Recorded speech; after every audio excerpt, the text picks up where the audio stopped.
ఓం శ్రీ మాత్రే నమః. Welcome to my channel. ఈరోజు పచ్చి జామకాయలతో పచ్చడి ఎలా చేయాలో చూద్దాము. విటమిన్ సి పుష్కలంగా ఉండి ఇమ్యూనిటీ బూస్టర్లా పనిచేస్తుంది ఈ పచ్చడి.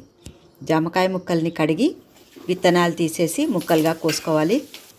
కడాయిలో నూనె పోసి నూనె కాగిన తర్వాత జీలకర్ర, ఆవాలు, ఎండుమిర్చి, స్టవ్ ఆఫ్ చేసి అల్లం వెల్లుల్లి పేస్ట్, పసుపు, కారం పౌడర్, సరిపడా ఉప్పు వేసి జీలకర్ర మెంతుల పొడి ఒక చిన్న స్పూన్ కూడా వేసి కలిపి అందులోనే ఆవపొడి 2 స్పూన్లు వేసి కలిపి నూనె చల్లారిన తర్వాత తరిగి పెట్టుకున్న జామకాయ ముక్కలను కూడా అందులో వేసి 10 వెల్లుల్లిపాయలు కూడా వేయాలి.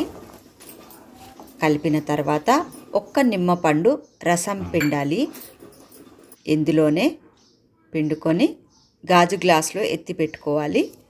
పచ్చి జామకాయ పచ్చడి రెడీ. Thanks for watching.